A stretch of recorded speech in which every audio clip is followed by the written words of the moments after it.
మేము పడిపోయింది అనుకున్నాం. మందల ఈ వీడియోలో మనం గేమ్ చేంజర్ లాంటి మాస్టర్ పీస్ ని తీయడానికి ఏమేం చేశారో డీకోడ్ చేయడానికి ట్రై చేద్దాం అంతే, జస్ట్ ట్రై. కానీ మధ్యలో నేను ఎలాంటి దరిద్రమైన కుళ్ళు జోకులు వేసినా నన్ను వదిలేయండి, బికాస్ హర్ష కాదు మాట్లాడేది, స్క్రిప్ట్ రాసిన హర్ష గారు కాదు. ఐఎమ్ జడ్జి నకర్ జనారే, వెల్కమ్ టు పోవన్ for you.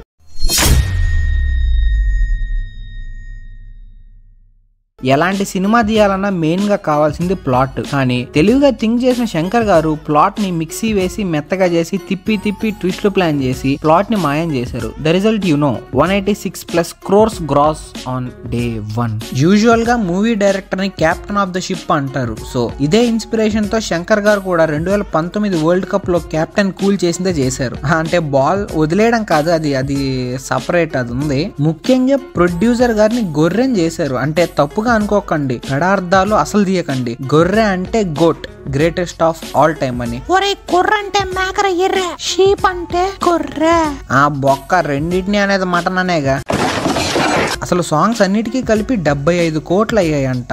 Picture May 5 songs है, 5 songs का बजट 75 crore. ఈ విషయం చెప్పంగానే నా బుర్ర భూచక్రం కంటే వేగంగా తిరిగింది. ఇన్ఫాక్ట్ ఒక ఇంటర్వ్యూలో చరణ్ కూడా షాక్ అయ్యారు మన ప్రొడ్యూసర్ గారు ఈ విషయం చెప్పంగానే. బట్ ఆ విఎఫ్ఎక్స్ అండ్ గ్రాఫిక్స్ చూసాక 75 కోట్లు ఏంటి, ఇంకొక 750 కోట్లు పెట్టినా కూడా సాంగ్స్ నీట్ గా రావు.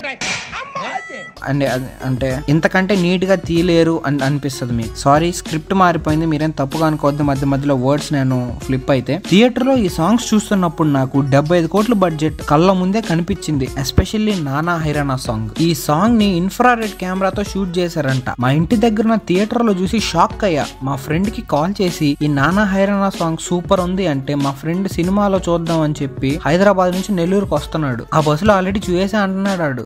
ప్రపంచం అంతా దొంగ నా కొడుకులు, నిజంగా నాకు కంట్లో నీళ్ళు వస్తాయి, దొంగ నా కొడుకులండి. ఇప్పుడు హైదరాబాద్ టు నెల్లూరు ఎందుకు అన్నానంటే, బెనిఫిట్ షో లేవు కదా హైదరాబాద్ లో. India is developing. అండ్ ఆ ధూప్ సాంగ్ ఏదైతే ఉందో అందులో విజువల్స్, లేకపోతే జరగండి సాంగ్ లో సెట్స్ అన్నట్టు మర్చిపోయా. జరగండి సాంగ్ లో సెట్ వేసింది దిల్ రాజు గారి ఫామ్ హౌస్ లో అంట. బట్ థియేటర్ లో చూస్తుంటే అలా కనిపించలేదు కదా. That is the power of VFX and graphics. ఆ సాంగ్ వల్ల కంట్లో ఉండే నర్వ్స్ ఆల్మోస్ట్ స్ప్లీన్ లోకి వెళ్ళిపోయాయి. మీకు కష్టం వద్దు, గూగుల్ చేయొద్దు. స్ప్లీన్ అంటే గ్రేవ్ యార్డ్. ఒక టైప్ ఆఫ్ ఇల్యూజన్ కూడా క్రియేట్ అయిపోయింది అప్పుడు నాకు ఆ సాంగ్ చూస్తున్నప్పుడు. ఇంత మంచి సెట్ ఎలా వేపించారు అని అందరూ అంటారు. గేమ్ చేంజర్ లో ఏముంది 450 కోట్లు బడ్జెట్ పెట్టడానికని. హీరో హెలికాప్టర్ తప్ప సినిమాలో ఏమి ఎక్కరు, బికాస్ హీఈస్ అ కలెక్టర్. ఒకప్పుడు ఐపీఎస్, ఫ్యూచర్ సీఎం. ఇంత హై ప్రొఫైల్ హ్యూమన్ హెలికాప్టర్స్ తప్ప ఏం ఎక్కకూడదు. అప్పుడప్పుడు బండ్లు ఎక్కుతారు, లేకపోతే కోపం వచ్చినప్పుడు విలన్ ఎక్కుతారు, అది వేరే విషయం. మీకు తెలిసిందేగా పుష్పలో హెలికాప్టర్ 100 కోట్లని. అలా కాస్ట్ కటింగ్స్ అన్ని ఉంటాయి. 450 కోట్లు ఊరికి అవ్వవు. సినిమాని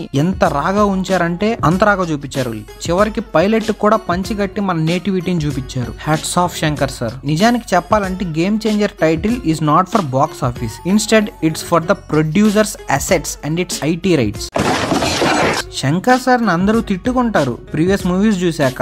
ఐ డోంట్ అండర్స్టాండ్ 2.0 తర్వాత శంకర్ సార్ నిజంగానే సోషల్ సర్వీస్ చేస్తున్నారు. ఒక రాబిన్ హుడ్ లాగా మనీని తీసుకొని మళ్ళీ దాన్ని పోస్టర్స్ వేసి సొసైటీకే ఇచ్చేస్తున్నారు. నా పాయింట్ ఆఫ్ వ్యూలో Shankar sir is a real legend. Recent గా శంకర్ సార్ మూవీస్ లో వచ్చిన ఐకానిక్ పాయింట్స్ ని గేమ్ చేంజర్ లో యూజ్ చేశారు. సచ్ యాస్ శివాజీ గుండు మేనరిజం, అంటే గుండు బాయ్స్ తిగద అని తలకంటుకుంటారు కదా, అలాగా. నేను అలానే అనుకున్నాను సినిమా చూశాక. అండ్ ఆ 1 day సీఎం పాలసీ అంటే గేమ్ చేంజర్ లో ప్రమాణ స్వీకారం రోజే మళ్ళీ సీఎం టు ఐఏఎస్ అయిపోతారు హీరో. యూజువల్ గా ఇలా చేస్తే నార్మల్ టర్మ్స్ లో కంటెంట్ థెఫ్ట్ అంటారు. బట్ తన సినిమాల్లో నుంచే మళ్ళీ యూజ్ చేస్తున్నారు కాబట్టి ఇట్స్ కాల్డ్ సెల్ఫ్ థెఫ్ట్. ఇలా చెప్తే మమ్మల్ని నేర్చుకుంటారు కాబట్టి will call it as inspiration. Movie చూసే టైంలో మీకు ర్యాండమ్ గా విఎఫ్ఎక్స్ అండ్ టెక్స్ట్స్ కనిపిస్తూ ఉంటాయి. లవ్ మీటర్ అని, యాంగర్ మీటర్ అని ఇలా చాలా ఉంటాయి. ఇలా కంగువాలో అయితే మనం జస్ట్ చాలా దరిద్రంగా ట్రోల్ చేసి ఆల్ టైమ్ ఇండస్ట్రీ డిజాస్టర్ అని ఒక చిన్న బిరుదిచ్చుకొని ముద్దుగా ట్రోల్ చేసుకున్నాం, రోస్ట్ చేసుకున్నాం. ఆ సినిమాని అతఃపాతాలనికి తొక్కేసాం. కానీ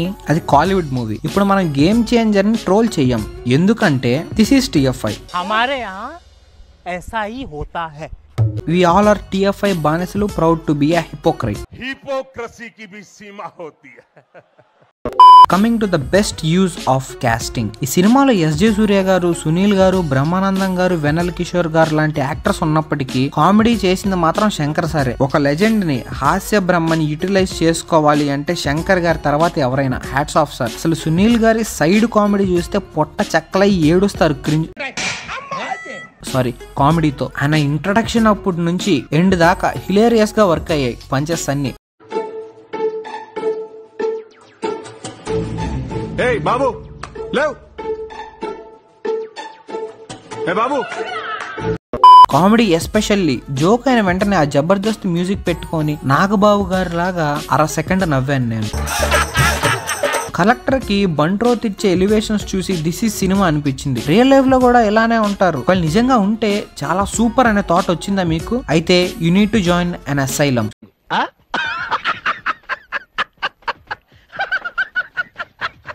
సునీల్ గారి హెయిర్ కట్ కి మా ఇంటి దగ్గర చాలా డిమాండ్ ఉంది. అలాంటి కటింగ్ ఎక్కడ కొడతారంటే కటింగ్ షాప్ వాడు మటన్ కొట్టుకెళ్ళమన్నాడు.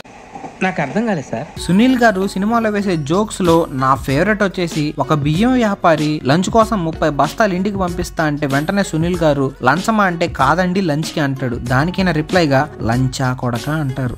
వావ్, మీరు దీని బూత్ అనుకోకండి, మీకు అలా వినపడుతుందేమో గానీ అది కాదు సుమి, ఇట్ ఈస్ లంచ్ ఆ కొడక. ఇలాంటివి పిల్లలు చూస్తే సొసైటీ ఎలా ఉందో తెలుసుకుంటారు, సర్కాజం పెంచుకుంటారు, డార్క్ మైండ్ డెవలప్ చేసుకొని ఐఐటీలో సీటు కొడతారు. ఇంకెన్ని రోజులు డ్యూను అవతార్ అంటూ టైం వేస్ట్ చేస్తారు. Go and watch game changer at your nearest theatres or any RTC buses.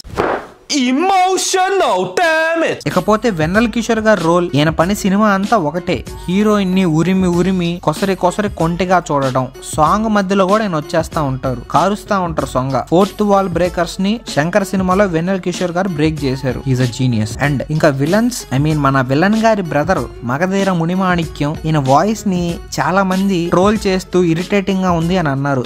But దాన్ని ఇచ్చింది మను గారు. ఇదే వాయిస్ రజనీకాంత్ గారికి కూడా వాడతారు. కానీ నాకు ఇదేమంత ఇరిటేటింగ్ గా అనిపించలేదు, ఎందుకంటే నేను ఇయర్ ఫోన్స్ పెట్టుకొని నానా హైరానా పాట చూస్తా ఉన్నా యూట్యూబ్ లో. అండ్ నాకు గేమ్ చేంజర్ లో హై అనిపించే పాయింట్స్ ఇవే: సునీల్ గారి మ్యాజిక్ కామెడీ, వెన్నెల కిషోర్ గారి staring at heroine, Brahmanandam sir's 2 minutes Maggi role, VFX short, songs, ఇంకా 3 most హైప్డ్ థింగ్స్. ధూప్ ధూప్ ధూప్. ఈ వర్డ్ హీరోయిన్ యూజ్ చేయడం వల్ల విలన్ ఒక ఎక్స్ట్రా లైఫ్ లైన్ పొందుతాడు. ఇంకోటి ఆ traffic dance, man grace God for a reason. ఈ ట్రాఫిక్ డాన్స్, ఈ పార్ట్ ని చాలా మంది క్రిటిసైజ్ చేశారు, బట్ నాకు మాత్రం గ్లోబల్ స్టార్ గ్రేస్ తప్ప ఏం కనిపించలేదు. రోడ్ లో అంత మంది మధ్యలో డాన్స్ చేయడం is not a small thing, is really a grace God. TFI లో ఇలాంటి మంచి డాన్సర్ ఉండడం మన అదృష్టం. అండ్ లాస్ట్ వన్, నా ఫేవరెట్, ఈ ఒక్క పార్ట్ స్కిప్ చేసుంటే ఈ సినిమా బ్లాక్ బస్టర్ అయ్యేదేమో. ఆల్రెడీ అయిపోయింది అనుకోండి, ఇంకా పెద్ద బ్లాక్ బస్టర్ అయ్యి ఉండేది. నిజానికి ఈ స్మైల్ పార్ట్ పెట్టింది విలన్ ని కిండల్ చేయడానికి, బట్ అది బ్యాక్ ఫైర్ అయింది, అది వేరే విషయం, never mind. SJ Surya as well as inspector దయ్యా, సారీ మినిస్టర్, ఆ పేరేంటో నాకు తెలియదు, మర్చిపోయాను. Because I won't watch piracy, నేను థియేటర్ లోనే చూసాను. సినిమా అంతా అరుస్తానే ఉంటాడు ఆయన. ఒక పాయింట్ ఆఫ్ టైమ్ లో బీపీ రైజ్ అయిపోయి ఆయన కెరోటిడ్ ఆర్టరీ పగిలిపోద్దామని భయం వేస్తుంది, బట్ ఈజ్ ఓకే, ఆయనకి లో బీపీ అంట. అదే కాకుండా సీఎం గారికి సిపిఆర్ ఇచ్చే టైంలో ఆయన చనిపోతాడు. ఇది ఒక హఠాన్ పరిణామం. అండ్ మిడిల్ లో అపోజిషన్ పార్టీ పేటిఎం బ్యాచ్ అంటాడు. సో దీన్ని బట్టి మనకేం రివీల్ అవుతుంది అంటే విలన్ వాళ్ళు ఫోన్ పే బ్యాచ్ అని. అయినా ఇది కుళ్ళు joke, but my jokes are better than this, వదిలేయండి. అండ్ ఇలా శంకర్ గారు డైరెక్టర్ నుంచి మిస్టర్ బీస్ట్ లా అయిపోయారు. అంటే మిస్టర్ బీస్ట్ కూడా అనవసరంగా ఖర్చు పెడతాడు, కనిపించిన వాళ్ళకి డబ్బులు ఇచ్చేసి 300 million సబ్స్క్రైబర్స్ ని పొందుతాడు. అంత సేమ్ వే శంకర్ గారు కూడా తన ప్రొడ్యూసర్స్ దగ్గర నుంచి hundreds of crores వేస్ట్ చేయించి ఖర్చు పెట్టించి బ్లాక్ బస్టర్స్ గా తీర్చిదిద్దుతాడు ఆ మనీని. అండ్ మన మొహాన్ని కొడతాడు ఆ సినిమాలో. ఈ వీడియో కింద మీకు ఈ వీడియో నచ్చితే, లేకపోతే ఎంటర్టైనింగ్ గా అనిపిస్తే మీ దగ్గరలో ఉండే పోలీస్ స్టేషన్ కి వెళ్ళి వాళ్ళ ఫోన్లు తీసుకొని 3 Angry Boys సబ్స్క్రైబ్ చేయించండి. 5000 likes టార్గెట్ ని తొందరగా కంప్లీట్ చేస్తే నెక్స్ట్ వీడియోలో పుష్ప 2 ఇన్ నట్షెల్ తో కలుసుకుందాం. అప్పటి వరకు ఖుదా హఫీజ్. I'm not fan to anybody, I'm a true TFI బానిస. ఇందాక చెప్పినట్టు నా మోటివ్ ఒకటే, తమిళ సినిమాల్ని తొక్కాలి అని అనుకోవడం, బట్ నేను అది ఎప్పటికీ చేయలేను. బాయ్ అరే మోరీ, ఆడెవడో పూనకాలతో ఊగిపోతున్నాడు, ఎవడో చూడు. ఏంటి అప్పన్న క్యారెక్టర్ ఇచ్చిన హైలో ఉన్నాడా? అయితే ఓకే, ఓగమను.